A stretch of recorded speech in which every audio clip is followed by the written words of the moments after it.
अब्बा जी बाहर बहुत सारे लोग आ गए हैं और उनके हाथ में हथियार हैं। तो मैंने कहा बेटे तुम जल्दी से जल्दी अपने कमरों में शिफ्ट हो जाओ। और इधर उधर से जो है सारे बच्चों को इकट्ठा किया हमने और हम सब जो है अपने कमरों में बंद हो गए। उसके बाद में बाहर गाड़ियां खड़ी थी, मोटरसाइकिल खड़ी थी और जो सामान खड़ा हुआ था सब पे उन्होंने अटैक करना शुरू किया। धड़ाधड़ बहुत तेज आवाज आ रही थी और हम अपने खुदा से दुआ कर रहे थे अल्लाह हमारी जान की हिफाजत करो। उसके बाद में फिर उन्होंने मस्जिद पर चढ़ गए। फिर मस्जिद पर जाकर कहने उन्होंने बहुत ज़बरदस्त अटैक किया है, नारे लगाए हैं जय श्री राम जय श्री राम। तो फिर वहाँ उन्होंने तोड़ फोड़ शुरू करी, मस्जिद के दरवाजे तोड़ दिए, मस्जिद के कुरान शरीफ की अलवारियाँ गिरा दी और मिंबर तोड़ दिया। कितने सालों से इस मस्जिद में आप? जी मेरे फादर थे सबसे पहले 92 में फादर का इंतकाल हो गया, 92 में, वो 94 में।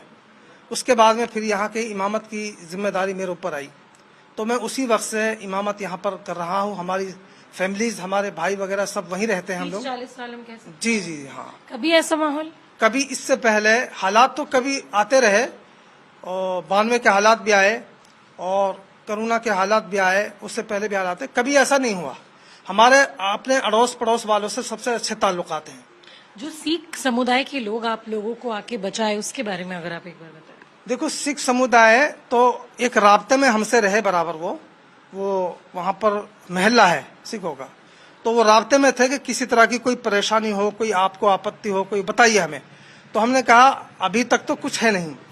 तो फिर उन्होंने कहा अगर कोई हो तो हमें आप बताइएगा, सहयोग करेंगे हम आपका। मैंने कहा हाँ ठीक है बताएंगे। तो वो बेचारे आ रहे थे, बराबर जा रहे थे सिख समुदाय के लोग। और उसके बाद में और भी पड़ोसी थे हमारे, वो भी आ रहे थे। हमने देखा कि लगातार लोग इस मस्जिद में पानी भी लेने के लिए। हाँ, मैंने लोगों के लिए सेवा के तौर पे पानी लगा रखा है, मस्जिद का पानी, कि सब लोग हमारे पड़ोस के गैर मुस्लिम हैं वो पानी लेके जाते हैं। सबसे अच्छे ताल्लुक आते हैं। कभी किसी पड़ोसी से कोई लड़ाई झगड़ा, यानी इस मस्जिद का कभी इतिहास नहीं है कि यहाँ से कभी कोई आवाज गई हो इस तरह की लड़ाई की।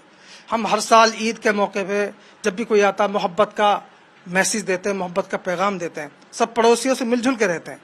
ये अचानक ही पहली दफा ऐसा हुआ है हमारे साथ में। जो लोग आए थे क्या वो यहाँ से थे, बाहर के थे, आप आइडेंटिफाई कर? तो अपनी जान को बचाने में लग गए। हमारे कानों में सिर्फ इतनी आवाज आ रही है कि बाहर के लोग भी थे उनमें, और हमें किसी के बारे में कोई चेहरा या कोई नाम हमारे अभी तक कोई सामने नहीं आया। मौलाना जी उस वक्त आपके साथ बहुत छोटे छोटे बच्चे भी मौजूद थे? जी हाँ, मेरे साथ में यहाँ पर जो है स्कूल में बच्चे पढ़ते हैं, मदरसा है यहाँ, तो वो हमने सुबह के वक्त में छुट्टी कर दी थी, सबको घर पहुंचा दिया था। उनके माँ बापों को बुला के सब अपने अपने घर से 5-6 बच्चे हमारे साथ में रह गए थे जिनके माँ बाप नहीं आए, उनको हम यहाँ अपने साथ लेकर आए हैं और यहाँ से फिर हमने उनको अपने घर पे ट्रांसफर कर दिया है। वो सेपरेट अपने घर पहुंच गए हैं। पुलिस आने में देरी की थी? पुलिस आने में, देखिए पुलिस को तो पहले से हमने इत्तला दी थी कि भाई इस तरह से मीटिंग हो रही है, माहौल बन रहा है। पड़ोस वालों ने भी दी, 2 लड़के आए थे वहां से हमारे पड़ोस में से, वो पुलिस के सामने उन्होंने बोला कि मीटिंग हो रही है, पंचायत हो रही है, मस्जिद पे हमला होगा। तो उन्होंने कहा अरे कोई ऐसी बात नहीं है। तो उसके बावजूद फिर ये सामने आ गई थी बात, तो हमें भी डर लगने, हमने कहा कोई फोर्स और बुला लीजिए। तो कुछ पुलिस वाले और आ गए थे उसके बाद।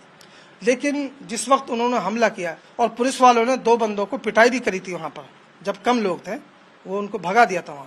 उसके बाद में ये इकट्ठा जो झत्ता होकर जमा होकर ये लोग आए हैं। पंचायत अगर हो रहे थे मौलाना जी तो हम कह सकते हैं कि आसपास के लोग थे।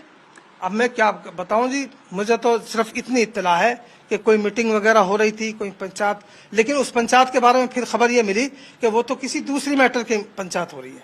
तो हम उससे सुनकर के नहीं शांत हो गए, चलो अपने किसी मैटर की हो रही होगी, हमें ये पता नहीं था।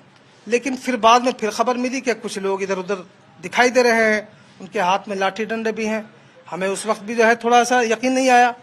तो उसी दरमियान में ये कुल अटैक करने से आधे पौने घंटे पहले की बातें हैं। मौलाना जी क्योंकि नूह में हालात बहुत ही ज्यादा खराब हो चुका है, सिर्फ नूह क्यों, हरियाणा की कई ऐसे जगहों में अभी भी आगजनी की खबर आ रही है। ऐसे वक्त आप एक मुसलमान हो और आप लोगों के मतलब बचाने के लिए एक सिख समुदाय आए, ये जो कहानी है, क्या आपको लगता है इस कहानी से लोगों को सीख लेके इस आग को रोकना चाहिए? देखिए जी, मैं तो ये कहूंगा कि जहां पर भी मैं एक मस्जिद का इमाम हूं, बड़ी मस्जिद के इमाम, मैं तो सबके लिए मैसेज दूंगा कि मोहब्बत और अखलाक एक ऐसी चीज है, इंसानियत।